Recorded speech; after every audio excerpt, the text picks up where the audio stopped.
Howdy folks, it's been a long time since we've done a fan video. It's been a long time since I've picked up a new fan. Part of that is because I really shouldn't be doing that no more. But I had to grab this one because I've been looking for a Fasco with these blades for a long time. We're going to take a quick look. We'll stand it up. But we have a grommet and cord. Could be the original cord, hard to say. Who knows? We've got 4 plastic, fairly nice, substantial feet, all 4 of them are here. We got a final inspection sticker. And then there's a CP on the bottom. Who knows what that means? And let's flip it up. We'll take another look at some more of it. Here it is from the front. It's an avocado greenish color, as you can see. Trying to keep my shadow out of the way here with the 3 blades. You got your Fasco badge there.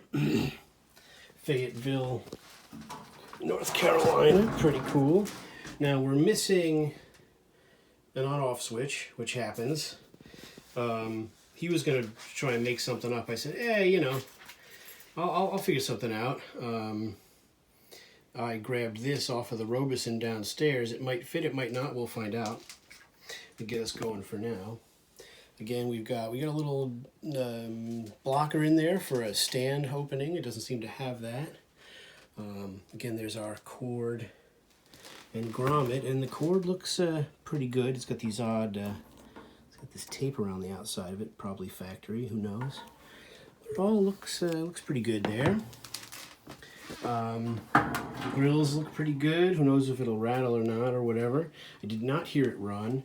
As you can see, the corners of this case are kind of recessed. It's kind of at an angle, which is kind of neat. Let's turn it around. Now I've got a bit of a whammo on the side here. As you can see, a little drunk nudge there. Hopefully it wasn't running when that happened. These cases are pretty thin, but what's interesting is that this Fasco does, it's got a Venturi ring, which a lot of them I don't think do. There's your box for the switch. You've got a black 3-wire power strip, or what you call a wiring harness is what you call it. And the motor looks really good. There's no lot of dust and stuff on it. It really looks like this wasn't used very much. There's CU again. That must be a date or something. So let's turn it around and see if it'll run. All right, here we are with the avocado green Fasco of all things, and the first speed is high.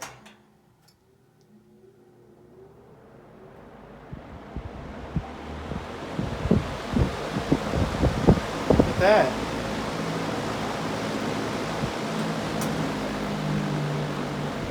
There's low.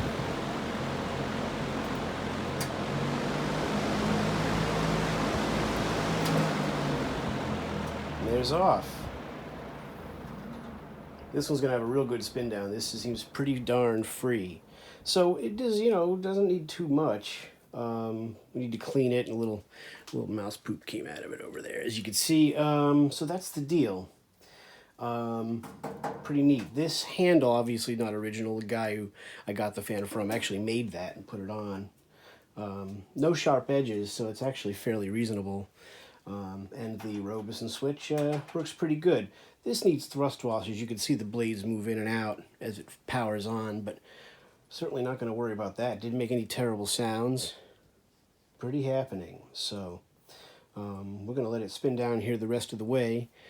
I would not have bought any other fan, really. In fact, I just passed one up because it was an estate sale. And with COVID and everything, I'm not that comfortable going into an estate sale. But I think what I missed was a 50s General Electric box fan with the knob on the side, the last version of that.